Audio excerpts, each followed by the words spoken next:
You are not a drummer. No, I am not. Okay, you're a guitarist. Okay. But I'm still going to ask you this question because I would ask any drummer this question. Who's the best drummer in the modern era, last 50 years? Neil Peart, John Bonham, Terry Bozzio, Steve Smith. Yeah. Okay, so you named who? Wait, Steve Smith. Journey's drummer. Really? Yeah, that's a hidden secret, but that's a whole nother different podcast. Yeah, we'll cover that on the journey, but you threw me for a loop because, right, Terry Bozzio played with Missing Persons and with Frank Zappa. Yep. Yeah, okay. And Jeff Beck. Okay, I didn't know about Yeah, that. I he's knew about been the other with two. Beck for like 30 years now. Okay, so I knew about him. Obviously, That's awesome you knew about Terry Bozzio. oh yeah, Bonham and Peart are the ones that come to mind. Yeah, that is like rock 101. You have to know those drummers.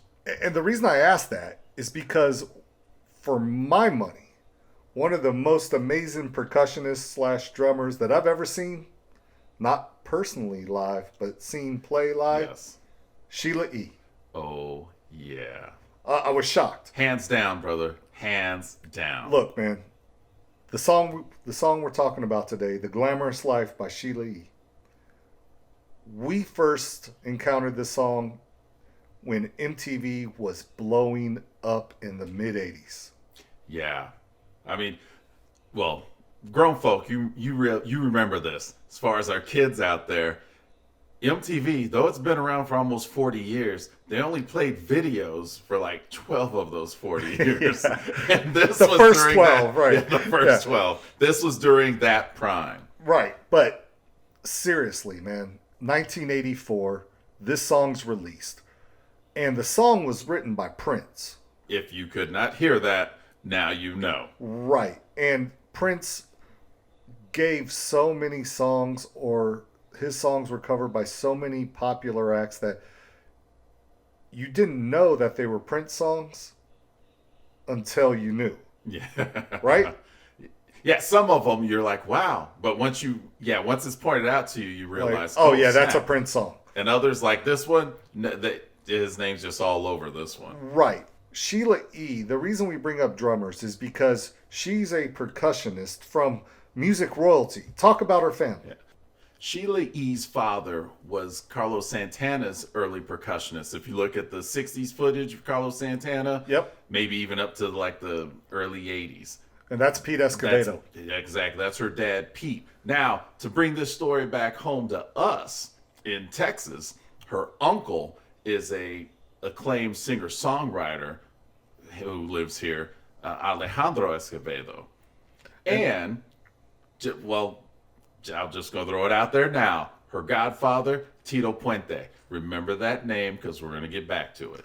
Okay, so we're not going to tell them who Tito Puente is yet? Not yet. Okay. Other than her godfather. Okay, so, and her father, as a percussionist, when you see him perform, he performs the drums the same way Sheila E. does, standing in front with the little drum set. Yeah, right there. which is called timbales. So, Okay. yeah, he plays the timbales with the bell and cymbal, which, like her godfather, Tito Puente, since we kicking these doors open, baby, he made the world, or I should say, he brought attention to the timbales, to the world.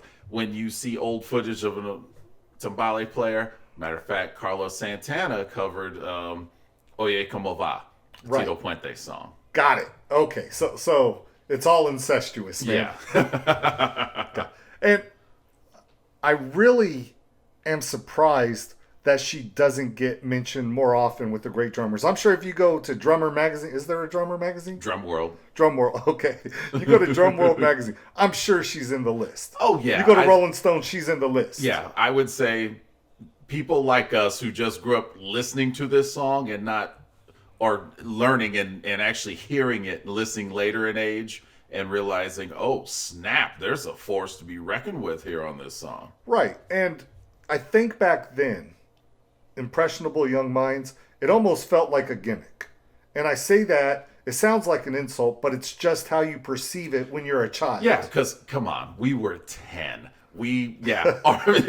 So no slight towards Sheila E. whatsoever. If anything, slight towards us. We were 10. Our minds were not that well developed. So yeah. We couldn't appreciate the real talent involved that she possessed. Yes. Okay, so, and let's look at this song that Prince wrote that was mega popular at the time. This is 1984. This song hit number 7 on the US pop charts. Dude, 1984 is when Prince released Purple Rain and blew up. Yes, that was his year, literally. 1984 was the year that made bleeding him. into 85. Right, like Purple Rain was all over. Just top 10 hit after top 10 hit.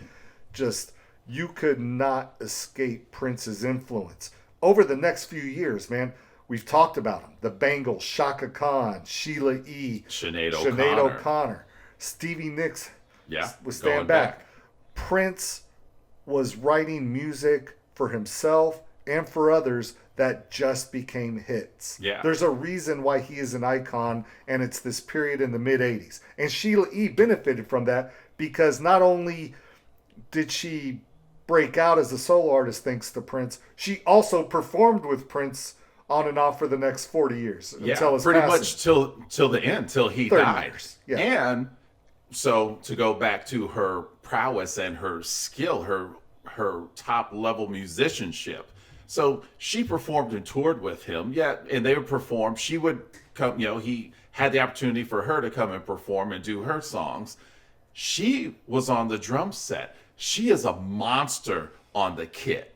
So there's a difference. You have a drummer on the drum set, on the kit, and then her, the percussionist. So she get to wear both hats, and the funny thing, if you see live footage of her, you can, by what she's wearing, you can tell what she's going to do. Because when you get on a drum kit, you're not going to wear the nice gowns like when you see her wearing when you're working the timbales. And what's funny, man, is that when she's playing live, with or without Prince, she's stealing the show.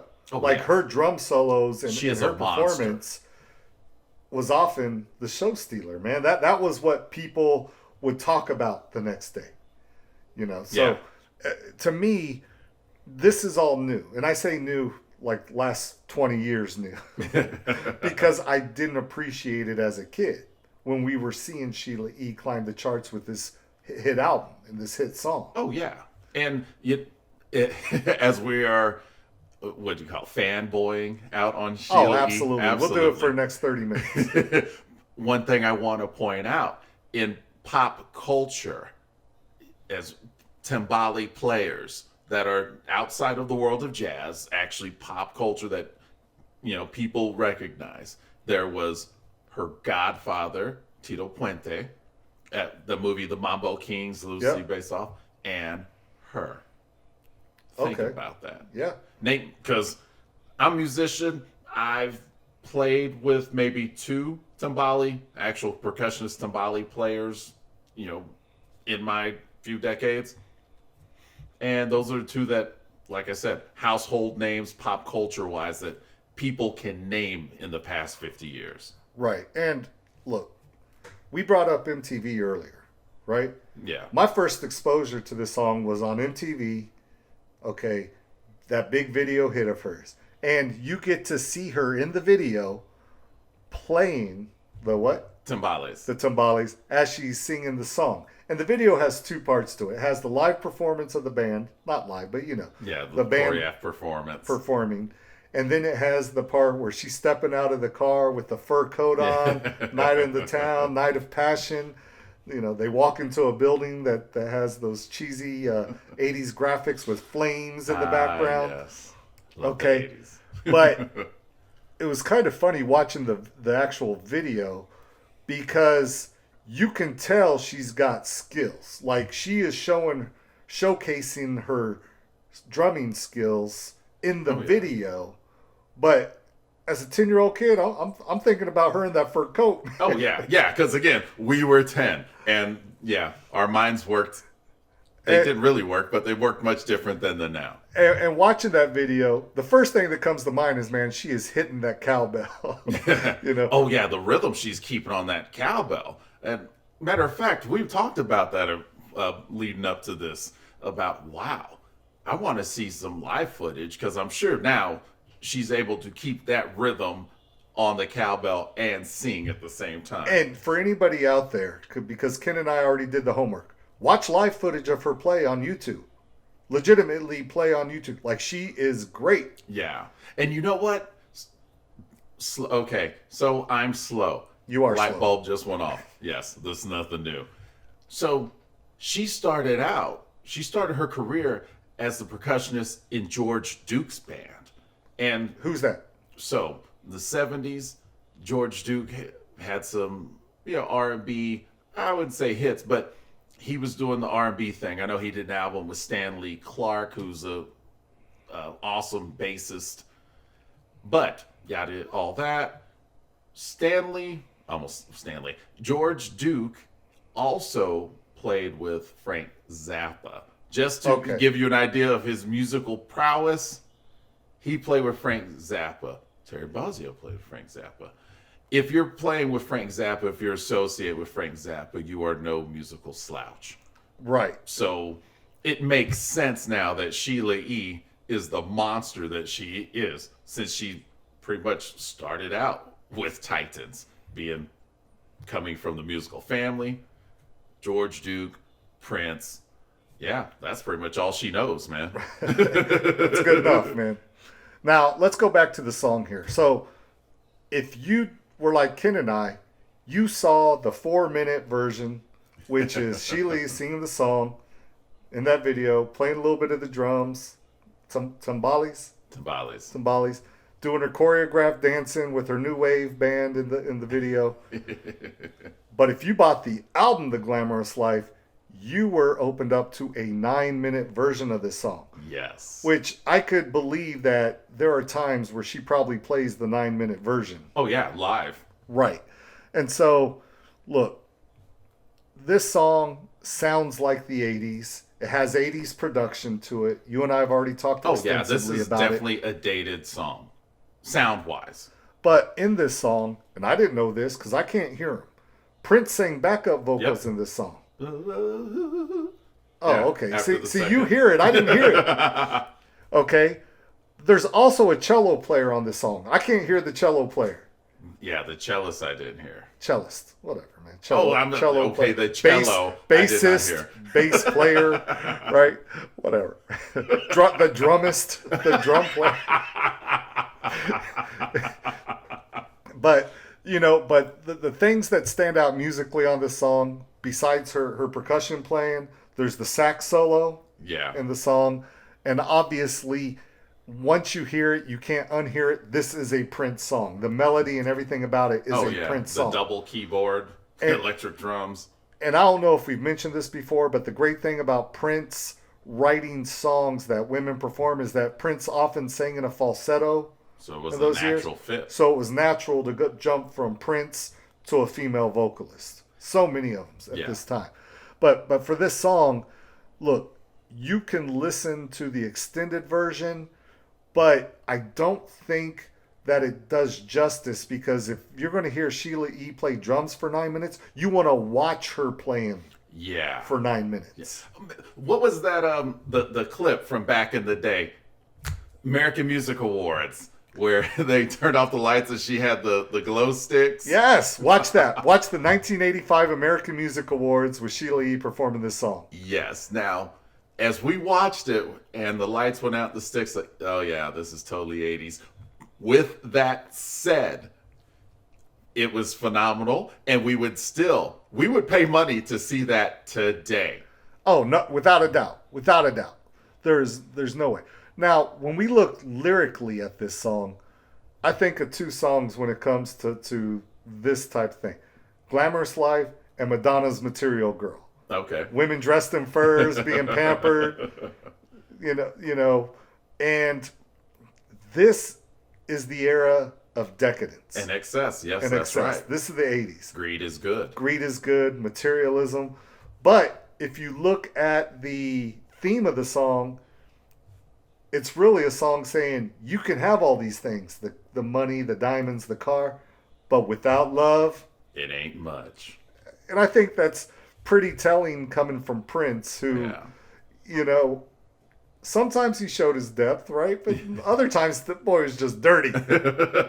Well, definitely early on. Oh, he's dirty Yeah. in this song too. Yeah. But it's okay, right? It's that. But those really are the two songs when I think, okay, Women in Fur Coats, Sheila's Glamorous Life, Madonna's Material Girl.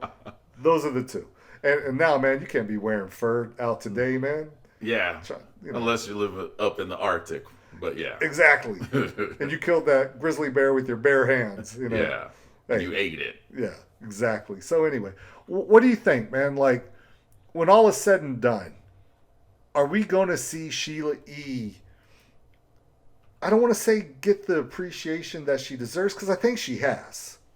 But do you think she'll ever become more of a household legend the way that Neil Peart, who just died, and man, the whole music world was crushed, or like John Bonham was? Or do you think just her time has passed? She didn't have enough hits, enough hit albums to sustain that kind of legacy? Honestly, I think that right now, with this downtime of the pandemic, I think she's she might redefine herself, but I think she might be reevaluating because she was happy where she was. I mean, you think about it. You have this kid who watches her daddy, grows up watching him playing timbales in clubs, and then she gets to the point where she's traveling the world, filling stadiums, doing what she dreamt of as a little girl. And she didn't have to tour all those decades with Prince. You know, she liked it because as a musician, if anything, if you're playing with Prince, you are musically challenged. So now that chapter's done, and this is me geeking out. Earlier, going into this year, she was the headline of a jazz festival. Okay. Of course, that's gone, right, with everything else. And so now she's got time to think, okay, what do I want to do? It's open. So, long answer to your question, I don't think the jury's out yet. I think there's still time for her to decide if she wants to claim her stake. Well, okay, I see where you're coming from, but I'm not even talking about what she wants to do. I'm talking about how the world perceives her. Like I said, I was late to the party on the Sheila E. appreciation train. Yeah. Okay. And I think that train's still going. I think there are more people who are going to be, I think though we were late, we're first. I think there'll be more behind us getting on this Sheila E. appreciation train. I don't know about that, but if you are on the Sheila E. appreciation train, leave us some comments. If you got to see her live, either solo or with Prince, let us know. If there's something that a memory you have with this song playing, let us know about that. Let us know what you think in the comments. I got to hang out with her cousins at a Disney concert. Ooh, tell us. tell me the story. So I took my girls to a Disney concert, middle of the week at a club, because it's Disney. Standing in the back of the club along with the rest of the parents, as all the kids are up front. And I'm standing there with my arms crossed, and these two ladies sitting there, they're like, "Are you a musician?" I'm like, yeah, why? Did I give off a vibe or stink eye? Like, yeah, you're just standing there staring unamused. Well, it was the rhinestones on your jacket and the glitter on your face. That could have gave me away. Yeah. And we're talking. They're like, yeah, our dad's a musician. Then they mentioned, you ever heard of him? I'm like, I know who your daddy is. Alejandro's daughters. Like, Right. Yeah, I'm well aware of your daddy. And with that said, I know who your cousin is. That was in my mind. I didn't throw that out there, but Man, yeah. And so we sat and hung out. Ken, name dropping cousins. That's awesome, man. That's a great story. It was a good time. And we're going to leave the show with that. So if you enjoyed today's show, please hit the like button. And if you want to continue listening to more shows, hit subscribe. Until next time, bye-bye. Peace.